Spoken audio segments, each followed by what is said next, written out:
Hello दोस्तों, आप सभी का स्वागत है मंजू वर्मा के यूट्यूब चैनल में। मैं एक बेटी विवाह गीत सुनाने चल रही हूँ।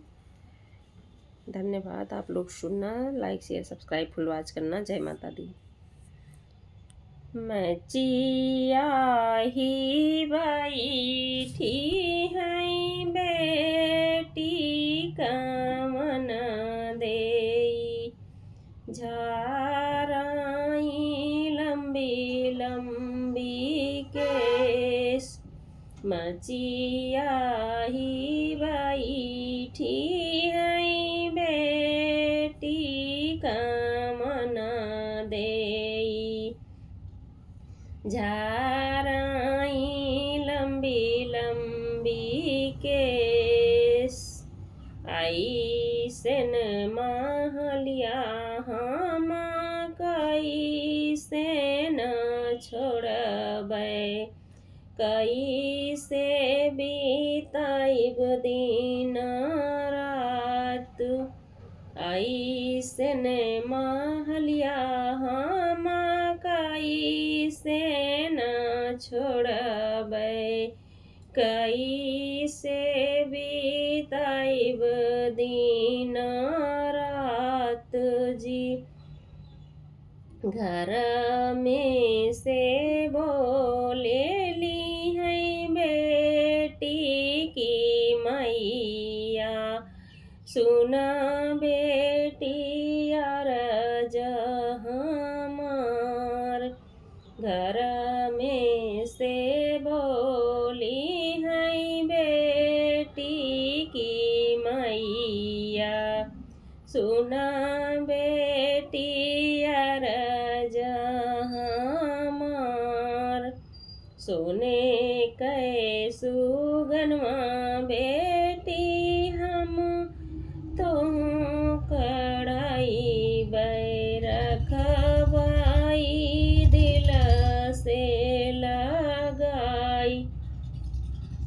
सोने कई सुगनमा बेटी हम तो गढ़ई, रखबाई दिल से लगाई। दुआरे से बोलेला बेटी के बाबा, सुना धना अरज हमार हो। दुआरे से बोलेला बेटी के बाबा, सुना धना अरज हमार हो। सोने कई सुगनमा हमें तोड़ी के फेंकबाई, बेटी पाराए घर जाए जी। सोने कई सुगनमा हम तोड़ी के फेंकबै, बेटी पाराए घर जाए जी।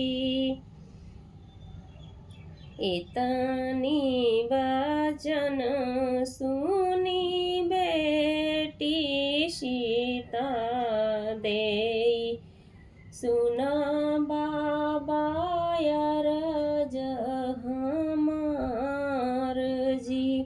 इतनी वचन सुनी बेटी शीतल देई, सुना बाबा अरज हमार जी।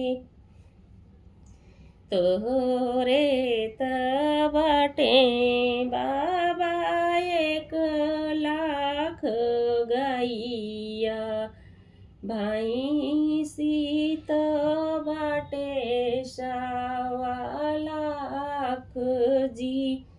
तोहरे तो बाटे बाबा 1,00,000 गैया, भैंसी तो बाटे 1.25 लाख जी।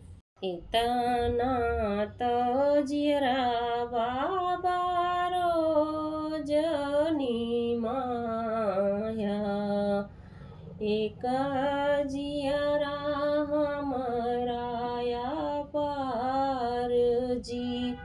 इतनी तो जियरा बाबा रोजनी माया, एक जियरा हमारा पार जी। तुही जावरा त्यो बेटी बारी दुलारी, रखते हृदय से लगाई जी। तुही जब रहती हो बेटी बारी से कुंवारी, रखते हृदय से लगाई जी। जब होई गले बेटी तोहरा बियावा, मोरे घर रहलिउ ना जाए। जब होई गले बेटी तोहरा बियावा, मोरे घरे रहलिउ ना जाए जी। धन्यवाद। जय माता दी। बेटी विवाह संपन्न हुआ।